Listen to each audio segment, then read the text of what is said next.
जय हिंद। आज के इस क्लास में हम रीट प्रीवियस ईयर जो 2021 में पेपर हुआ था उस पेपर को सॉल्व करेंगे और देखेंगे कि क्वेश्चन किस प्रकार से आए थे और क्वेश्चनों का कठिनाई स्तर क्या था। तो ये सारी चीज़ें आज के इस क्लास में होंगी।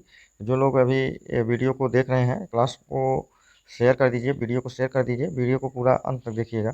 देखिए, रीट में जो प्रश्न पूछे जाते हैं ये लेवल 2 के लिए पेपर है। तो लेवल 2 में जो जिस प्रकार के क्वेश्चन आए थे पिछली बार 2021 में, क्योंकि यह परीक्षा अक्टूबर में हुई थी, तो जो प्रश्न पूछे गए थे उनके प्रश्नों के कठिनाई स्तर क्या था, प्रश्न पूछने का जो स्वरूप था, जो तरीका था, और रीट में वो किस प्रकार के प्रश्न पूछे गए थे, ये देखेंगे और इसको सॉल्व भी करेंगे। देखिए, यहाँ पे जो प्रश्न पूछे जाते हैं वो प्रश्नों की संख्या होती है 150। कितना? 150 अंकों का प्रश्न पूछा जाता है और पूर्णांक जो होता है वो 150 का होता है। बात करें समयावधि की, तो समयावधि 250 2 घंटे 30 मिनट का होता है। और यहाँ से किन किन प्रश्नों विषयों से प्रश्न पूछे जाते हैं, तो जो प्रश्नों पूछे जाते हैं वो बाल विकास एवं शिक्षण विधियों से प्रश्न पूछे जाते हैं।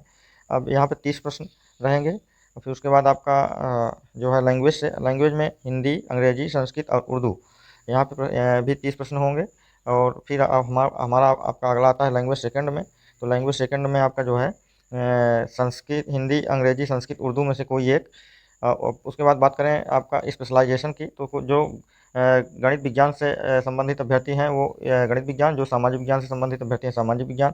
यहाँ पे जो प्रश्नों की संख्या होती है वो 60 होती है। तो इस प्रकार से आपका 150 प्रश्न हो जाते हैं। अब यहाँ पे कोई निगेटिव मार्किंग नहीं होती है। अब चलते हैं प्रश्नों की ओर। पहले हम बाल विकास एवं शिक्षण विधियाँ CDP की ओर चलेंगे। यहाँ पे प्रश्नों की संख्या 30 है। देखिए क्या प्रश्न पूछा गया था। क्वेश्चन नंबर 1 है कि शिक्षा का अधिकार अधिनियम 2009 में शिक्षक के लिए प्रति सप्ताह न्यूनतम कार्य घंटे की संख्या क्या है। ऑप्शन नंबर 1 है 30 है, ऑप्शन नंबर बी है 56 है, ऑप्शन नंबर सी है 45 है और ऑप्शन नंबर डी है 70 है। बताइए सही उत्तर क्या होगा। तो इसका जो सही उत्तर होगा, वो क्या होगा। तो इसका जो सही उत्तर होगा वो उत्तर होगा 45। देखिए, शिक्षा के अधिकार अधिनियम में यह बात कही गई है कि यदि आप शिक्षकों का जो मतलब कार्य घंटा है वो डिसाइड कर दिया गया है कि आप न्यूनतम 45 घंटे एक सप्ताह में कार्य करेंगे, पढ़ाएंगे ज़रूर। फिर उसके बाद आते हैं क्वेश्चन नंबर 2 पे। तो हमारा दूसरा क्वेश्चन है कि एक विद्यालय में प्रधानाचार्य और विद्यार्थियों की विभिन्न संवेगात्मक समस्याओं के कारणों को पहचानने व उन्हें दूर करने हेतु कौन सा अनुसंधान किया जाता है। पहला है हमारा, यहाँ पे देखिए PDF जो है वो इतनी क्लियर नहीं है, लेकिन मैं बोल के ऑप्शन बता दे रहा हूँ। पहला हमारा है क्रियात्मक अनुसंधान, दूसरा है हमारा गुणात्मक अनुसंधान, तीसरा है ऐतिहासिक अनुसंधान और चौथा है हमारा वर्णनात्मक अनुसंधान। बताइए कौन सा आंसर सही होगा। बताइए कौन सा आंसर सही होगा। तो इसका जो आंसर सही हो जाएगा वो होगा ऑपरेशनल ऑपरेशनल क्रियात्मक अनुसंधान, एक्शन रिसर्च। क्या सही हो जाएगा? Action research. हमारा जो तीसरा क्वेश्चन क्या है कि निम्नलिखित में से कौन सा सिद्धांत परिणामों द्वारा सीखने से संबंधित है। पहला हमारा क्रिया प्रसूत अनुबंधन, दूसरा अंतर्दृष्टि अधिगम, तीसरा है शास्त्रीय अनुबंधन, चौथा है संज्ञानात्मक सीखना। बताइए कौन सा आंसर सही होगा। बताइए कौन सा आंसर सही हो जाएगा। तो इसका जो आंसर सही हो जाएगा, इसका जो आंसर सही हो जाएगा, बताइए कौन सा आंसर सही होगा। पहला आंसर सही हो जाएगा क्रिया प्रसूत अनुबंधन सिद्धांत, ऑपरेशनल कंडीशनिंग, ये सही हो जाएगा। अगला हमारा जो क्वेश्चन है,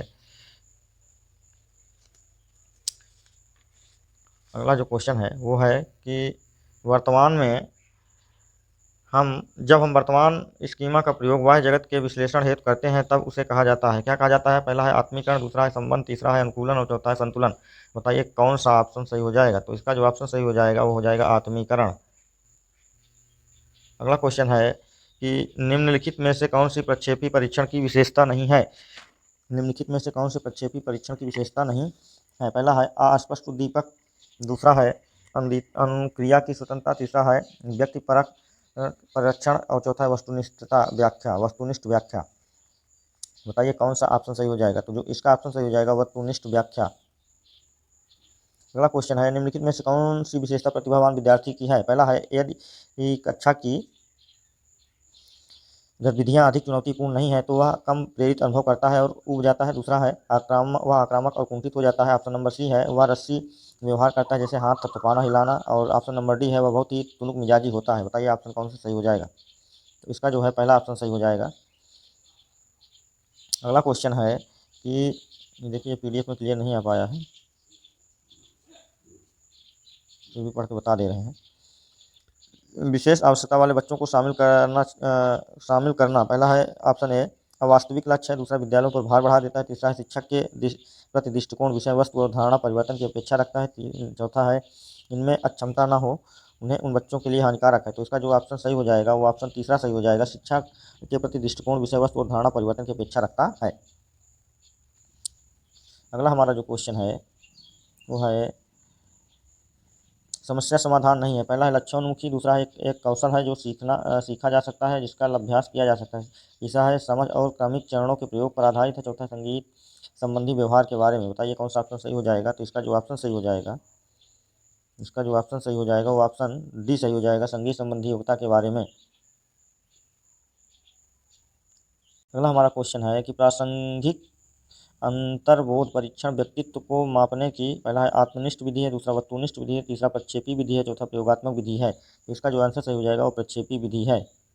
अगला क्वेश्चन है कि निम्नलिखित में से कौन सा सृजनात्मकता की ओर ले जाता है। पहला है सामवेगिक चिंतन, दूसरा अपसारी चिंतन, तीसरा अपसारी चिंतन, चौथा है अहंवादी चिंतन। बताइए कौन सा ऑप्शन सही हो जाएगा। तो इसका जो सही ऑप्शन हो जाएगा वो ऑप्शन सी सही हो जाएगा, अपसारी चिंतन।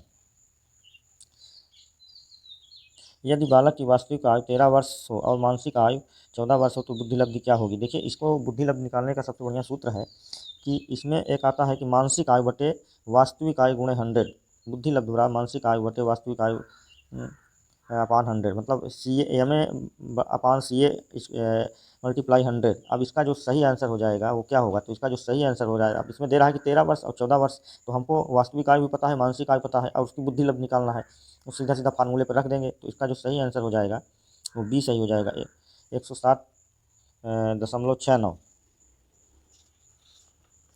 अगला हमारा जो क्वेश्चन है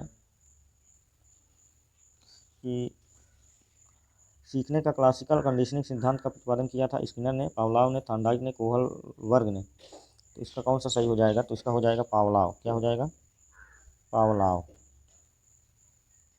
अगला हमारा क्वेश्चन है कि बाल अपराध का कारण है पहला है माता पिता में अनबन रहना, दूसरा परिवार के सदस्यों का सहानुभूतिपूर्ण व्यवहार, तीसरा है परिवार में आपस की सहमति से कार्य होना, चौथा है संबद्ध परिवार। इसका क्या हो जाएगा, इसका पहला सही हो जाएगा। अगला क्वेश्चन है कि निम्नलिखित में से कौन सा नहीं सॉरी बालकों को मुफ्त एवं अनिवार्य शिक्षा अधिनियम 2009 में किस पर ध्यान नहीं दिया गया है। तो किस पर ध्यान नहीं दिया गया है। पहला है बालकों को प्रशिक्षण है सुविधा प्रदान करना, घुमंतु बालकों के प्रवेश को सुनिश्चित करना, तीसरा एकेडमिक कैलेंडर को निर्धारित करना, चौथा है 14 वर्ष के पश्चात शिक्षा व्यवस्था। तो इसका जो सही आंसर हो जाएगा वो हो जाएगा 14 वर्ष के पश्चात शिक्षा। अगला क्वेश्चन है कि निम्नलिखित में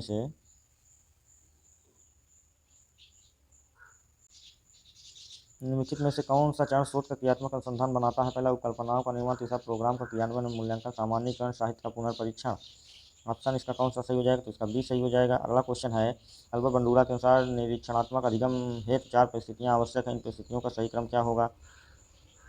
तो पहला है अनुप्रेरणा अवधान धारणा पुनरुत्पादन, दूसरा है अवधान अनुप्रेरणा धारणा पुनरुत्पादन अवधान, तीसरा है अवधान धारणा पुनरुत्पादन अनुप्रेरणा, चौथा है अवधान धारणा पुनरुत्पादन। तो इसका जो सही आंसर हो जाएगा वो पहला हो जाएगा, क्या है, अनुप्रेरणा अवधान धारणा पुनरुत्पादन। हमारा अगला क्वेश्चन है कि सिगमंड फ्रायड के अनुसार अचेतन मन की विशेषताओं को ज्ञात करने की सर्वाधिक उपयुक्त विधि कौन सी है। पहला व्यक्तिगत अध्ययन, दूसरा है स्वप्न विश्लेषण, तीसरा है समाज मित्ती तकनीक, चौथा है साक्षात्कार। तो बताइए इसका सही आंसर क्या हो जाएगा।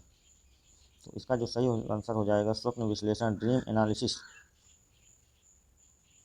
अगला क्वेश्चन है कि ADHD का अर्थ है वाचिक कठिनाई वाले बालक, दुर्बल कठिनाई वाले बालक, ध्यान विकार वाले बालक, दृष्टिहीनता वाले बालक। तो इसका जो सही आंसर हो जाएगा ध्यान विकार वाले बालक। अगला क्वेश्चन है कि एक परीक्षण जो व्यक्ति की किसी एक या अधिक क्षेत्रों में उसकी विशेषताओं और कमियों को व्यक्त करने के लिए बनाया गया है कहलाता है विचारात्मक परीक्षण, दूसरा निरात्मक परीक्षण, तीसरा उपलब्धि परीक्षण, चौथा रचनात्मक परीक्षण। तो इसका सही आंसर क्या हो जाएगा। तो इसका सही आंसर हो जाएगा निदात्मक परीक्षण। अगला क्वेश्चन है कि भारतीय संविधान में निम्नलिखित में से कौन सा शिक्षा का अधिकार सम्मिलित किया गया है। तो 86वां सम्मिलित किया गया है। अगला क्वेश्चन है कि बाल केंद्रित शिक्षण विधि का अर्थ है पहला है बच्चों को शिक्षक का अनुसरण और अनुकरण करने के लिए, दूसरा है बच्चों को पूर्ण रूप से स्वतंत्रता देने के लिए, तीसरा है बच्चों को नैतिक शिक्षा देना, चौथा है बच्चों की अभिव्यक्ति और उनकी सक्रिय भागीदारी को महत्व देना। तो चौथा ऑप्शन सही हो जाएगा। अगला क्वेश्चन है कि रेविन प्रोग्रेसिव मैट्रिसेज का प्रयोग डैश डैश डैश के मापन में किया जाता है, व्यक्तित्व, अधिगम, बुद्धि और सृजनात्मकता। तो इसका सही आंसर हो जाएगा बुद्धि। अगला क्वेश्चन है, वाइगोत्स्की के अनुसार बालक सीखते हैं अनुकरण से, वयस्कों और समवयस्कों के साथ परस्पर क्रिया से, जब पुनर्बल प्रदान किया जाता है, परिपक्व होने से। तो इसका सही आंसर हो जाएगा वयस्कों के साथ परस्पर क्रिया से। अगला क्वेश्चन है, किस मनोवैज्ञानिक द्वारा सर्वप्रथम बुद्धि परीक्षण का निर्माण किया गया? सर्वप्रथम पूछ रहा है, तो यहाँ पे जो आपका हो जाएगा आंसर वो हो जाएगा, पहला है वेक्सलर, दूसरा है विने, तीसरा स्पीयरमैन, चौथा कैटल। तो विने इसका सही आंसर विने हो जाएगा। फिर अगला क्वेश्चन है कि एक शिक्षक द्वारा प्रतिभाशाली बालकों के उत्थान हेतु कौन सा प्रयास किया जाएगा? पहला पढ़ाने की धीमी गति, दूसरा विशिष्ट कक्षाओं व प्रोत्साहन, तीसरा उन्हें दंड देना, उन पर ध्यान न देना। तो इसमें क्या हो जाएगा? विशिष्ट कक्षाओं व प्रोत्साहन। अगला हमारा क्वेश्चन है कि एनसीएफ 2005 में कला शिक्षा को जोड़ने का उद्देश्य है, तार्किक चिंतन में वृद्धि, दूसरा वैज्ञानिक दृष्टिकोण का विकास, तीसरा सांस्कृतिक विरासत की सराहना, चौथा ऐतिहासिक जगहों का परिभ्रमण। तो इसका जो सही आंसर हो जाएगा वो हो जाएगा पहला, तार्किक चिंतन में वृद्धि। अच्छा, अगला क्वेश्चन है कि विकास कभी न समाप्त होने वाली प्रक्रिया है, विचार है, निरंतरता के सिद्धांत से, अंतर्संबंध के सिद्धांत से, अनुनासिक क्रिया के सिद्धांत से, एकीकरण के सिद्धांत से। तो इसका सही आंसर हो जाएगा निरंतरता के सिद्धांत से। अगला क्वेश्चन है, निम्नलिखित में से कौन सा बुद्धि का घटक नहीं है? तार्किक चिंतन, व्यावसायिक रुचियाँ, स्मृति, अनुभवों से सीखना। तो इसमें जो हो जाएगा व्यावसायिक रुचियाँ। अगला क्वेश्चन है, निम्नलिखित में से बालक की कौन सी प्रक्रिया मनोगत्यात्मक नहीं है? सोचना, लिखना, गेंद फेंकना, खेलना। तो इसमें हो जाएगा सोचना। अगला है व्यक्तित्व मापन। व्यक्तित्व को मापने के लिए 16 पीएफ प्रश्नावली किसने दी? गोडर्ड, आलपोर्ट, सेल्डन, आरवी कैटल, स्पेंजर। तो इसका जो सही आंसर हो जाएगा आरवी कैटल। तो इस प्रकार से आपका सीडीपी के 30 क्वेश्चन हुए। हिंदी के बचे हुए 30 क्वेश्चन अगले वीडियो में